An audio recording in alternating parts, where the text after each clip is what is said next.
shall bid farewell to one, and that person alone will witness the miracle.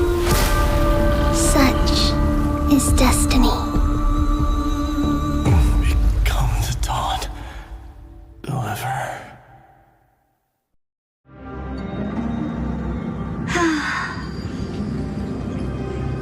Burning skies, shattered statues, corpses strewn everywhere. What a mess. If this is what the inside of Amphorius looks like, it's truly shocking. To be honest, I was initially skeptical, but right now, I'm starting to see your point. Screwy. If that's the case, Herta, do you now have enough reason to believe my conjecture about the true nature of Amphorius? Let's not expand on that topic just yet. That Intellitron, Lygus, was it? He's not completely dead. That was probably a fake body. Something behind it is still defying us. I must admit, even if both of us worked together, it wouldn't be a simple task piercing through its defenses. For now, we can only observe this world as bystanders. I knew we should have brought Stephen along. No wonder the Garden of Recollection wants to work with the Astral Express. Without the power of the Trailblaze, it'd be impossible to unearth this place's secrets.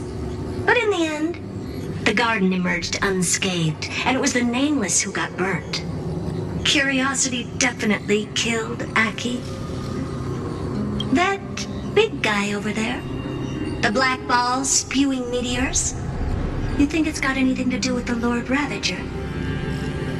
Alas, without sufficient computational power in the stream projection, I am unable to analyze the path energy. Suggestion. The immediate priority now is to find the whereabouts of the two Nameless. Research priority on the destruction can be lowered. Every second counts before that Intellitron's preventative measures kick in. All right. Stop making a fuss. How many times have we collaborated, and when did it ever not end in a perfect outcome? Why not add another mission objective while we're at it? The card-playing memo keeper told me that the frozen Trailblazer girl might just also be trapped inside Amphorius. If time allows, I will also investigate March 7th's whereabouts. Herta, do you hear that? A wave of desperate cries from the heart of the mountain city. The lives there are undergoing intense suffering. Conclusion. The butterfly has already flapped its wings, and an impending storm closes in. The Nameless are important allies, and you and I have matters to attend to, Herta. I beseech you. In moments when a choice needs to be made, one must not be distracted due to personal interests. Of course I know that. Fate really is a game of dice, Screwy. Who'd have thought that thing once sowed chaos across the cosmos, causing the Intelligentsia Guild to splinter and disintegrate? It wasn't until I cracked the solitary waves theory that its lingering effects were put to an end. Yet, in a forgotten corner of the cosmos, one slipped through the net and remained operational.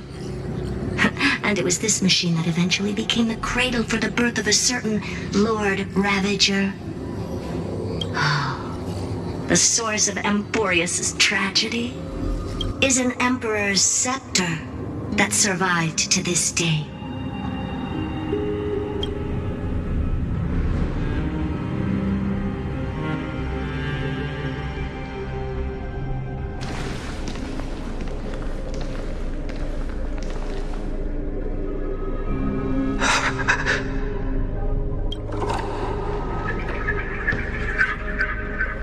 This is what the world looked like originally.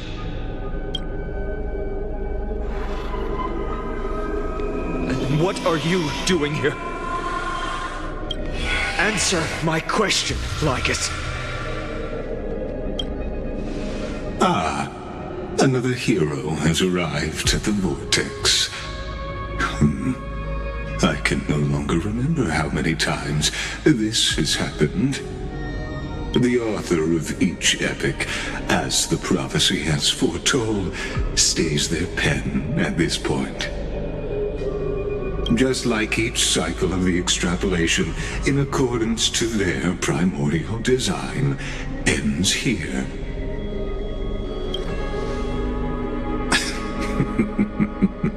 No need to panic, Lord Farnon. I stepped into this space purely for one purpose: to witness the prophecy's miracle of Genesis. You've never expressed interest in the flame chase journey. When my companions and I ran, bled, and sacrificed for the core flames, you never so much as lifted a finger. An indifferent observer. An anti-Catharan who's neutral till the end. Why would you suddenly express concern for the Chrysos heir's mission?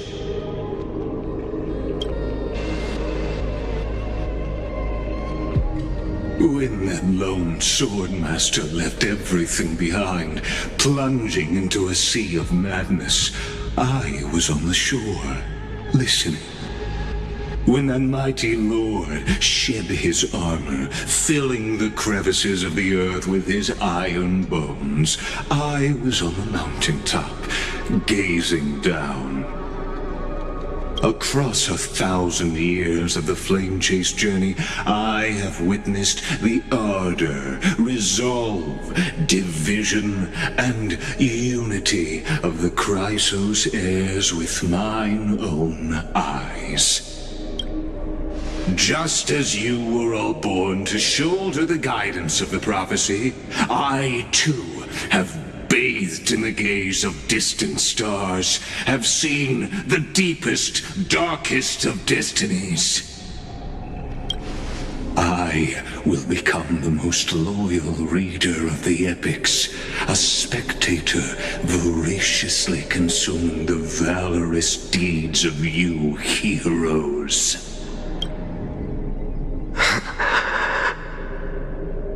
The gaze of distant stars.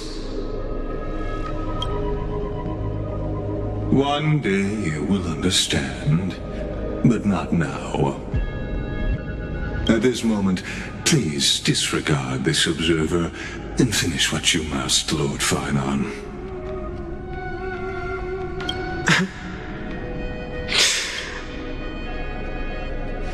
I once believed that as long as I chased the flames relentlessly, the fog before me would clear, and fate would reveal its truest form. But along the way, they, all who passed, never once received the justice promised by the prophecy. I have perceived. Outside the vortex, the world is collapsing, and the children of humanity are crying. But you, Lord Farnon, will bury the old world with that core flame, bringing all things into a gray unknown.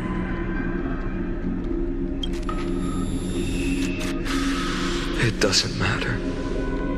This cruel flame chase journey has made me abandon my fantasies.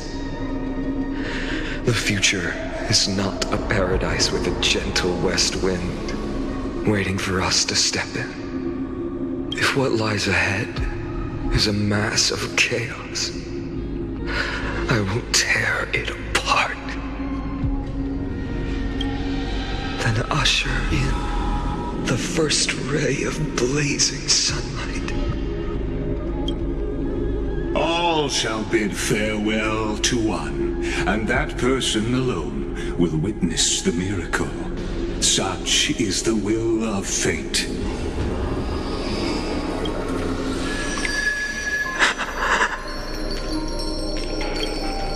Yet this time, will an epic with endless cycles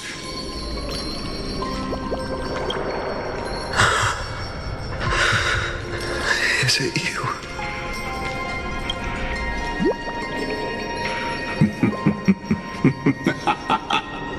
turn a new page? Of course. This will be a romantic story like none that has come before. You think so too, right?